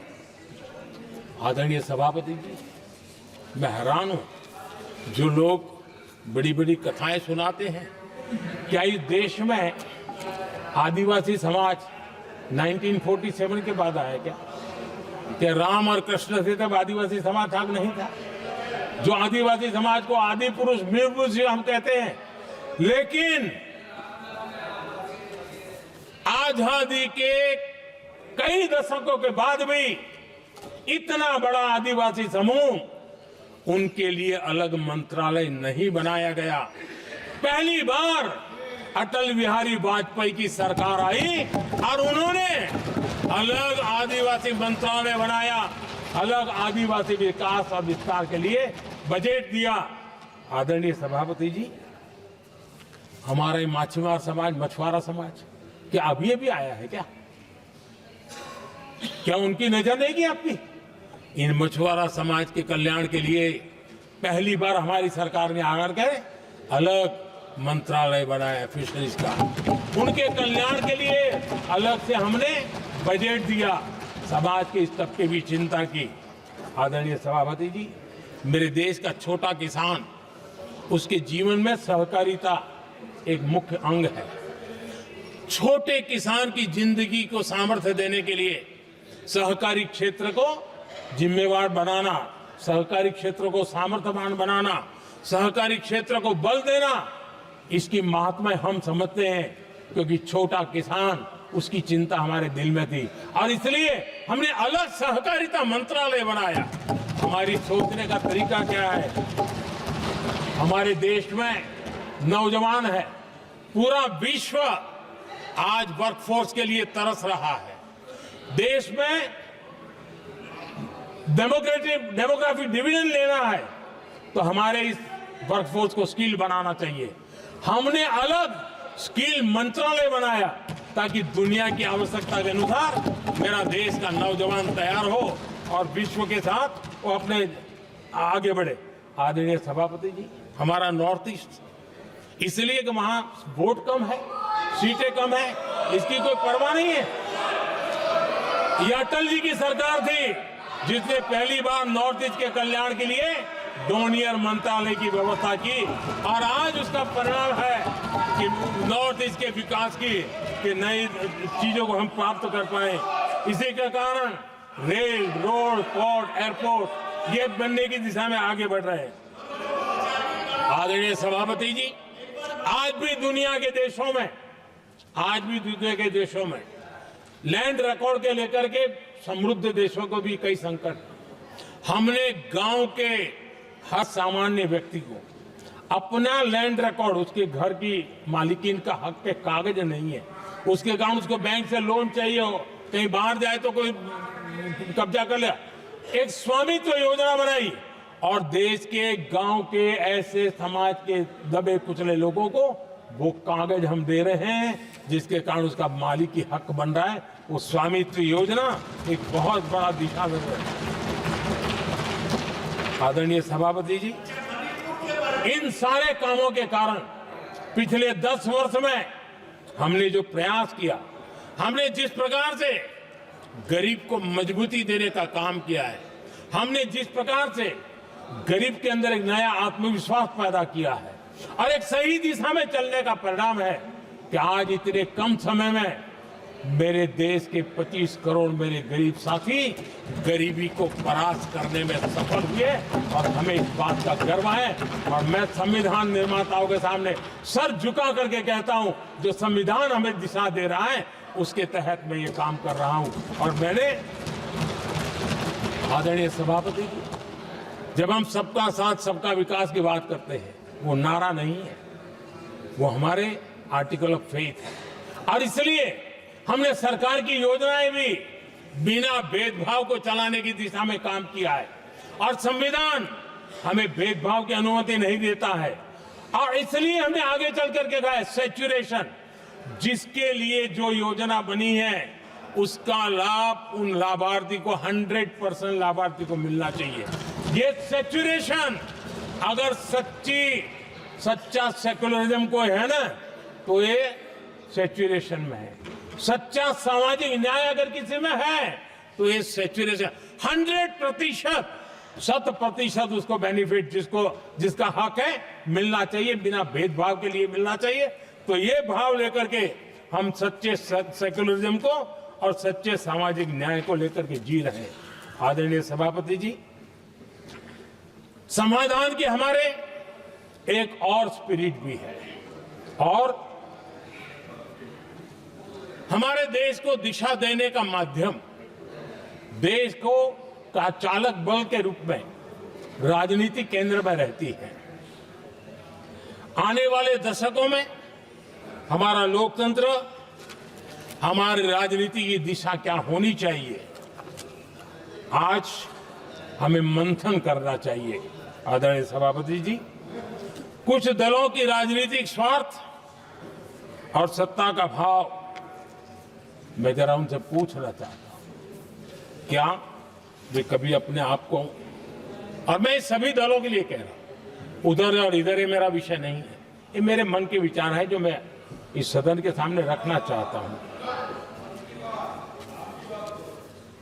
कि इस देश में योग्य नेतृत्व का अवसर मिलना चाहिए। नहीं, जिनके परिवार में कोई राजनीति में नहीं है, क्या उनके लिए दरवाजे बंद हो जाएंगे?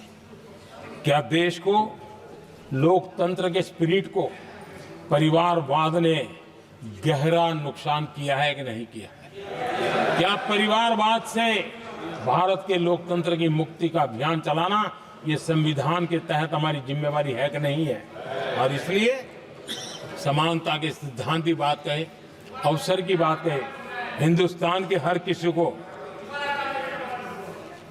और जो परिवारवादी राजनीति है उनकी धुरी ही परिवार होता है, सब कुछ परिवार के लिए। देश को, देश के नौजवानों को आकर्षित करने के लिए, लोकतंत्र को मजबूत बनाने के लिए और देश के युवाओं को आगे आने के लिए हम सभी राजनीतिक दलों ने प्रयास करना चाहिए। सभी राजनीतिक दलों ने, जिनकी पार्श्वभूमि में राजनीतिक परिवार नहीं है, ऐसे फ्रेश ब्लड को लाने के लिए प्रयास करना, ये मैं मानता हूं कि देश की लोकतंत्र की, और इसीलिए मैंने लाल किले से कहा है कि मेरा एक विषय लेके मैं लगातार बोल रहा हूं, बोलता रहूंगा। 1 लाख ऐसे नौजवानों को देश की राजनीति में लाना है जिनका कोई परिवार का बैकग्राउंड राजनीतिक परिवार का नहीं है, और इसलिए देश को एक फ्रेश एयर की जरूरत है, देश को नई ऊर्जा की जरूरत है, देश को नए संकल्प और सपने लेकर के आने वाले युवकों की जरूरत है। और भारत के संविधान के जब 75 वर्ष मना रहे हैं तो हम दिशा में आगे बढ़े। आदरणीय सभापति जी, मुझे याद है मैंने एक बार लाल किले से संविधान में हमारे कर्तव्य को लेकर के उल्लेख किया था, और मैं हैरान हूं कि जिनको संविधान का समझ नहीं आता है वो कर्तव्य की भी मजाक उड़ाने लग गए। मैंने ऐसा कोई इंसान देखा नहीं दुनिया में कि जिसको इसमें भी इतराज हो सकता है आने। लेकिन देश का दुर्भाग्य है, हमारे संविधान ने नागरिकों के अधिकार तय किए हैं, लेकिन संविधान को हमसे कर्तव्य की भी अपेक्षा है। और हमारी सभ्यता का सार है धर्म, ड्यूटी, कर्तव्य, ये हमारी सभ्यता का सार है। और महात्मा गांधी जी ने कहा था, महात्मा जी का कोट है, उन्होंने कहा था, मैंने ये अपनी अशिक्षित लेकिन विद्वान मां से सीखा है कि हम अपने कर्तव्यों को जितना अच्छे से निभाते हैं उसी से अधिकार निकल करके आता है। ये महात्मा जी ने कहा था। मैं महात्मा जी की बात को आगे बढ़ाता हूं और मैं कहना चाहूंगा, अगर हम अपने मौलिक कर्तव्यों का पालन करें तो कोई भी हमें विकसित भारत बनाने से नहीं रोक सकता। संविधान का 75वां वर्ष कर्तव्य के प्रति हमारे समर्पण भाव को, हमारी प्रतिबद्धता को और ताकत दें, देश कर्तव्य भावना से आगे बढ़े, ये मैं मानता हूं समय की मांग है। आदरणीय सभापति जी, भारत के भविष्य के लिए संविधान के स्पिरिट से प्रेरित होकर के मैं आज इस सदन के पवित्र मंच से 11 संकल्प सदन के सामने रखना चाहता हूं। पहला संकल्प है, चाहे नागरिक हो या सरकार हो, सभी अपने कर्तव्यों का पालन करें। दूसरा संकल्प है, हर क्षेत्र, हर समाज को विकास का लाभ मिले, सबका साथ, सबका विकास हो। तीसरा संकल्प है, भ्रष्टाचार के प्रति जीरो टॉलरेंस हो। भ्रष्टाचारी की सामाजिक स्वीकार्यता न हो। भ्रष्टाचारी की सामाजिक स्वीकार्यता न हो। चौथा संकल्प है, देश के कानून, देश के नियम, देश की परंपराओं के पालन में देश के नागरिकों को गर्व होना चाहिए, गर्व का भाव हो। पांचवा संकल्प, गुलामी की मानसिकता से मुक्ति हो, देश की विरासत पर गर्व हो। छठा संकल्प, देश की राजनीति को परिवारवाद से मुक्ति मिले। सातवां संकल्प, संविधान का सम्मान हो। राजनीतिक स्वार्थ के लिए संविधान को हथियार न बनाया जाए। आठवां संकल्प, संविधान की भावना के प्रति समर्पण रखते हुए जिनको आरक्षण मिल रहा है वो न छीना जाए और धर्म के आधार पर आरक्षण की हर कोशिश पर रोक लगे। नौवां संकल्प, विमेन लेड डेवलपमेंट में भारत दुनिया के लिए मिसाल बने। 10वां संकल्प, राज्य के विकास से राष्ट्र का विकास, ये हमारा विकास का मंत्र हो। 11वां संकल्प, एक भारत श्रेष्ठ भारत का ध्येय सर्वोपरि हो। आदरणीय सभापति जी, इसी संकल्प के साथ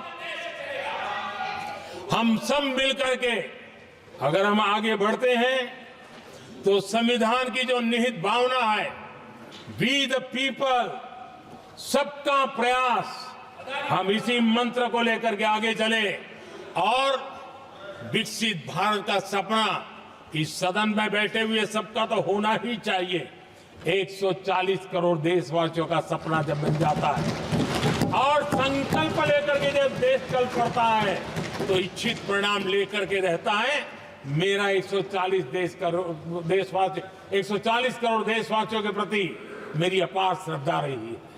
उनके सामर्थ्य पर मेरी श्रद्धा है, देश की युवा शक्ति पर मेरी श्रद्धा है, देश की नारी शक्ति पर मेरी श्रद्धा है। और इसलिए मैं कहता हूं कि देश 2047 देश जब आजादी के 100 साल मनाएगा तो विकसित भारत के रूप में मनाएगा। इस संकल्प के साथ आगे बढ़े। मैं फिर एक बार इस महान पवित्र कार्य को आगे बढ़ाने के लिए सबको शुभकामनाएं देता हूं और मैं आदरणीय सभापति जी, आपने समय बढ़ाया इसके लिए मैं आपका बहुत बहुत आभार व्यक्त करता हूं। बहुत बहुत धन्यवाद।